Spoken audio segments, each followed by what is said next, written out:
So 1977లో బాబు cinema release అయిన తర్వాత బాగా రికార్డ్స్, బాగా కలెక్షన్లు వచ్చాయి.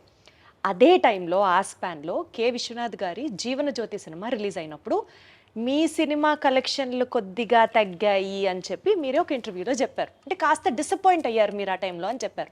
సో దాని తర్వాత ఎక్స్పీరియన్స్ నా సినిమా అంటే ఇలా ఉండాలి అని ఒక స్టాండర్డ్ ఏమన్నా అనుకున్నారా మీరు? నిజంగానమ్మా నాకు విశ్వనాథ్ గారి పిక్చరు, బాపు గారి పిక్చర్ అంటే చాలా ఇష్టం. మొదట్లో అసిస్టెంట్ కొన్నప్పుడు ఆదర్శ సుబ్బారావు పిక్చర్లు సాంగ్స్ టేకింగ్లో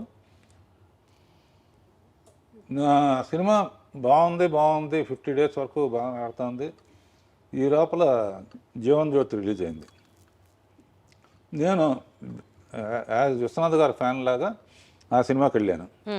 ఎప్పుడైతే వాణిశ్రీతో ఆ సెంటిమెంటల్ పార్ట్ వచ్చిందో zoo zoo zoo zoo zoo zoo zoo zoo zoo zoo అని పాట ఉంటుంది. ఆ పాట రాగానే ఒకటే అనుకున్నా, మన థియేటర్లో ఈ ఒక్క పాట కోసం మన థియేటర్లో వాళ్ళందరూ కూడా జూ జూ జూ అంటే విశ్వనాథ్ గారి థియేటర్కి వెళ్ళిపోతారు అని స్పోర్టివ్గా తీసుకున్నామ్మా. తీసుకుని ఆయనతో కూడా నేను షేర్ చేసుకున్నా. ఎందుకంటే అప్పటి నుంచి ఆయన అసలు ఫ్యామిలీను ఇళ్ళు ఇయ్యే తప్ప నేనే కులుమన వెళ్ళి అక్కడికి వెళ్ళి ఇక్కడికి వెళ్ళి ఆయనలాగా తీయాలనుకునేవాడు. కానీ మళ్ళీ నెక్స్ట్ పిక్చర్కి మళ్ళీ కాశ్మీర్ అని ఇదని అదని రెస్పాన్సిబిలిటీ అంటే ఆడియన్స్కి చాలా రోజులు రాజమౌళి కూడా ఫాలో అయ్యాడు. ఒక పెద్ద పిక్చర్ తీస్తే నెక్స్ట్ చిన్న పిక్చర్ తీసేవాడిని. అవును. బాబు తర్వాత జ్యోతి తీశాను, అడవి రాముడి తర్వాత కల్పన తీశాను. అచ్చా. అట్లా పెద్ద సినిమాలని చిన్న సినిమాలని రెండు బ్యాలెన్స్ చేయడం మీ స్కిల్. జయసుధ ఇట్లా చేసుకుంటా ఉంటే అడ్వాంటేజ్ ఏంటంటే చాలా రోజులు రాజమౌళి ఫాలో అయ్యాడు. కానీ వన్స్ మగధీరాను బాహుబలి అయిన తర్వాత అతని చేతుల్లో లేదు, చచ్చినట్టు ఇంకా పెద్ద సినిమా తీయాల్సింది. అంటే ప్రత్యేకంగా దాని వెనకాల రీజన్ ఏంటి? ఒక పెద్ద సినిమా, ఒక చిన్న సినిమా. అంటే చిన్న సినిమా అప్పుడు రాఘవేంద్రరావు సినిమా అంటారు, పెద్ద సినిమా అన్నప్పుడు ఆ పేరు ఉంటుంది. అంటే హీరో పేరు ఉంటుంది తప్పని కదా నేను చెప్పేది. మెయిన్గా అంటే రాఘవేంద్రరావు సినిమా చూడాలి, లేకపోతే దాసరి నారాయణరావు సినిమా చూడాలి. ఇప్పుడు ఏంటంటే రాజమౌళి సినిమా చూడాలి, సుకుమార్ సినిమా చూడాలి, అన్నీ అందరూ. మీ స్టైల్ ఆఫ్ ఫిల్మ్ మేకింగ్లో రాఘవేంద్రరావు గారు ఒక గ్రాండియర్ ఉంటుంది. ఒక విజువల్ స్టోరీ టెల్లింగ్ని మీరు అద్భుతంగా విజువల్స్ రూపంలో కానీ ఫ్రేమ్ సెట్ చేయడంలో కానీ మీ మార్క్ మీదే. అదే ఇందాక మీరు అన్నట్లు పెద్ద సినిమా అయినా అద్భుతంగా ఉంటుంది, చిన్న సినిమా అయినా బీభత్సంగా ఉంటుంది. ఆ ఎక్స్పర్టైజ్ మీకు సాధ్యం అంతే. నేను నిన్న క్వశ్చన్ అడుగుతాను. జ్యోతి తీశాను, దేవత తీశాను, బొబ్బులి బ్రహ్మను తీశాను, అన్నమయ్య తీశాను, తర్వాత ఇక ఫ్యామిలీ డ్రామాలు చాలా తీశాను, చాలా ఎమోషనల్ సబ్జెక్టులు అన్నీ. ఇన్ని సినిమాలు తీసి దాని గురించి మాట్లాడితే రాఘవేంద్ర పాటలు బాగా తీస్తారంటారు. కారణం ఏంటి నువ్వు చెప్పాలి. అడు చూపిస్తావా? అలా అని కాదు, బట్ అంటే అదే నేను చెప్తున్నాను కదా, ఏ ఫ్రేమ్కి ఆ ఫ్రేమ్ స్పెసిఫిసిటీ ఉన్నా light travels faster than sound అంటారు కదా. సో కొన్ని సీన్స్, కొన్ని సాంగ్స్ ఎస్పెషల్లీ మీరు సాంగ్స్లో యూజ్ చేసే కొన్ని ప్రాపర్టీస్ అట్లా నిలబడిపోతాయి అంతే. అది వేరే లెవెల్ అంతే. అంటే అది మెయిన్ తెలివితేటలను డామినేట్ చేసి అంటే ఇంకా మా మైండ్ని డైవర్ట్ చేసేసి మీరు చూపించే ఆబ్జెక్ట్స్, ఎస్పెషల్లీ ఫ్రూట్స్ యూసేజ్ కానీ, ఎస్పెషల్లీ ఫ్లవర్స్ యూసేజ్ కానీ మీ తర్వాతే అంతే, ఇంకా అందులో తిరుగులేదు. పూజ్యులు వెంకయ్యనాయుడు గారు కూడా ఎప్పుడైనా స్టేజ్ మీద స్వర్ణ భారత్ అనే అవును ఒక ట్రస్ట్ నడుపుతున్నారు. బాగా చాలాసార్లు వెళ్ళాను, బాగా నడుపుతున్నారు, బ్రహ్మాండంగా ఉంటుందని. ఆయన ఏ స్టేజ్ మీద చెప్పినా కూడా రాఘవేంద్ర సినిమా అంటే స్వర్గాన్ని నేల మీద దింపినట్టే అండి. అసలు ఒక హీరోయిన్ని ఇంత అందంగా మరి ఏ దర్శకుడు చూపించలేనంత విధంగా ఆవిడ ఎంట్రీ కానీ, మీరిచ్చే ఆ షార్ట్స్, ఆ పూలు మధ్యలో అసలు వేరే లెవెల్. రాఘవేంద్రరావు గారు అదృష్టం చేసుకొని ఉండాలంతే. ఆ సినిమాలో మీ సినిమాలో నటించాలన్నా, ఒక చిన్న భాగం అవ్వాలన్నా. నువ్వు కూడా చేద్దు కానీ ఎప్పుడైనా. ఆహా, తదాస్తు. ఇది ఎప్పుడో అవుతుంది, నెరవేరాలని కోరుకుంటున్నాను నేను కూడా. అంటే ఇందాక మీరు చెప్పినట్లు ఆ జీవన్ జ్యోతి సినిమా హాల్లోంచి చూసి మీరు బయటకు వస్తూ ఉన్న తర్వాత మేబీ అదే మీ స్ఫూర్తేమో. లేడీ ఓరియంటెడ్ సినిమాలు జ్యోతి, ఆమె కథ, అమరదీపం ఇట్లాంటివి మీరు చేసినప్పుడు అప్పట్లోనే లేడీ ఆడియన్స్ని, ఫ్యామిలీ ఆడియన్స్ని కూడా టార్గెట్ చేయాలి అని అనిపించిందా మీకు? ఒక స్ట్రెచ్లో ఆ సినిమాలు తీసుకుంటూ వచ్చారు. అట్లా అనిపించే ప్లాన్ చేశానమ్మా. ఎందుకంటే జ్యోతి అయిన తర్వాత చాలామంది నాకు అన్నీ అటువంటివి ఆఫర్ చేశారు. ఆఫర్ చేస్తే నేను తొందరపడి అటు వెళ్తే ఇప్పుడు సంచి పుచ్చుకుని ఇది ఇంటర్నేషనల్ ఫిల్మ్ ఫెస్టివల్ చుట్టూ తిరిగేవాడిని. వెయిట్ చేశాను కాబట్టి అడవి రాముడు వచ్చింది. అదే కదా అసలు ఆ సినిమా కలెక్షన్లు రాఘవేంద్రరావు గారు అప్పట్లోనే 4 కోట్లు, ఇవాళ రోజున 5,000 కోట్లతో సుమారుగా అప్రాక్సిమేట్గా సమానం.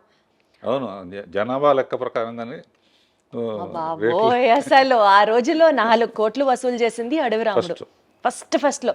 అంటే లేడీ ఓరియంటెడ్ సినిమాలు, ఫ్యామిలీ సినిమాలు చేసే మీకు అప్పట్లో ఒక మాస్, ఒక కమర్షియల్ సినిమాని తీయాలి, అప్పటి లెజెండరీ యాక్టర్ ఎన్టీఆర్ గారితో మీరు చేయడం అనేది, ఆ డెసిషన్ తీసుకోవడానికి మీకు ఇన్స్పిరేషన్ ఏంటి? అసలు ఆయన ఒప్పుకున్నాడు నా డైరెక్షను అని తెలియగానే ఇక ఆయన సినిమాలు మళ్ళీ ఒకసారి బెదవాడ వెళ్ళిపోయి ఒకసారి రిలీజ్ అయ్యాయి కదమ్మా, ఆయన సినిమాను చూశాను. ఆయన కనపడితేనే పూలు వేయటం లేకపోతే హారతలు వేయటం చేస్తారు. నడిచి వస్తేనే అలా చేస్తున్నారు. ఏనుగు మీద వస్తే ఎలా ఉంటుంది అని ఏనుగు మీద, అవును, గజారోహణం ఏదో అంటారుగా. ఏనుగు మీద వస్తే, ఏనుగు మీద రావాలంటే అడవికి వెళ్ళాలి. అడవికి వెళ్ళాలంటే వాడు టార్జాన్ అయి ఉండాలి. టార్జాన్కి సూట్ అవ్వదు. అప్పుడు ఏం చేయాలని ఆలోచించి ఎప్పుడు ఫారెస్ట్ ఆఫీసరు విలన్స్ కుమ్మక్కవుతారు. ఈ సిన్సియర్ ఆఫీసర్గా ముందే ఆఫీసర్గా వెళ్తే డ్యూయట్లకి రొమాన్స్కి ఛాన్స్ ఉండదు. ఎన్ని ఆలోచించారు అసలు. అందునే ఫస్ట్ ఎన్ని స్టడీ చేయడానికని మామూలు మనిషిగా వచ్చి అక్కడున్న ట్రైబల్స్ని వాళ్ళ వలన గొప్పతనం చెబుతూ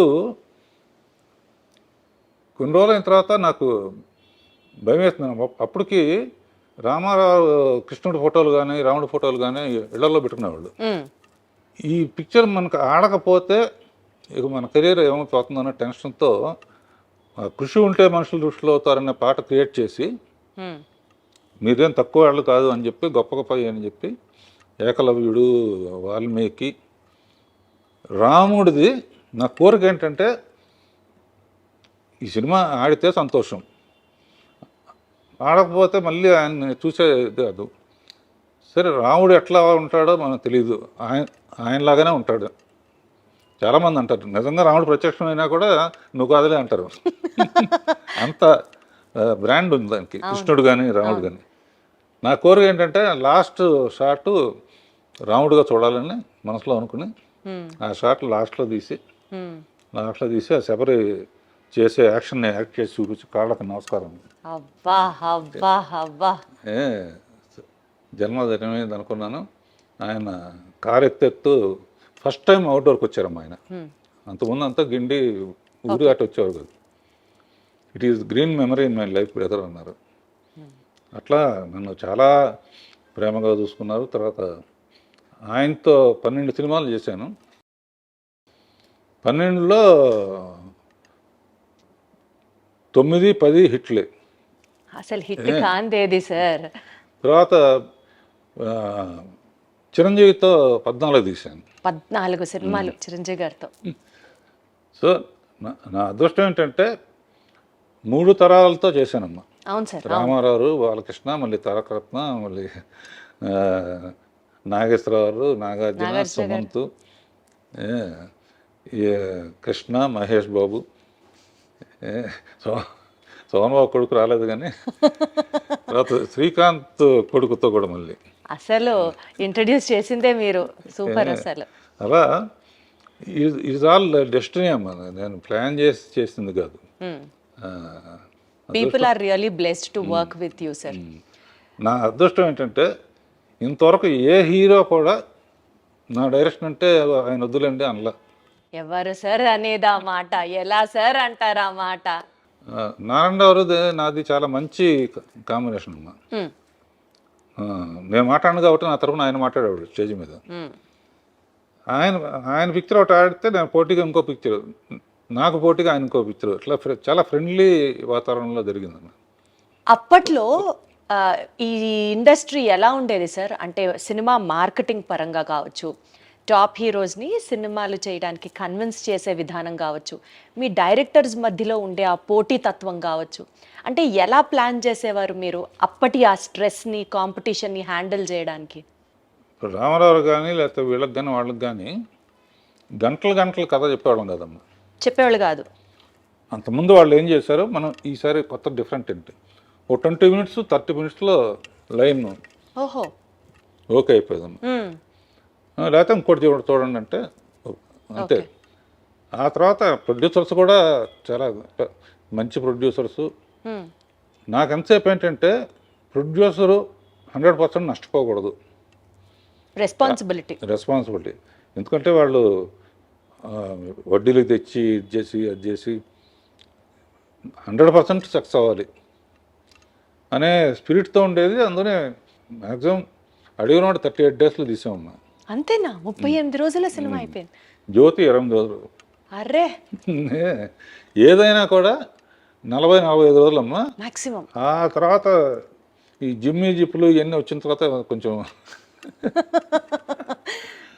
అప్పుడైనా కూడా నేను 70 రోజులు దాటలా, 60-70 రోజులు.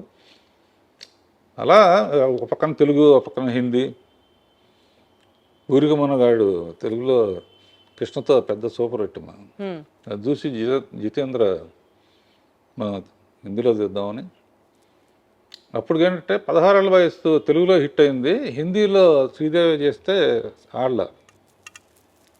అయినా కూడా జితేంద్ర శ్రీదేవిని పెడదామంటే ఓకే అన్నాడు.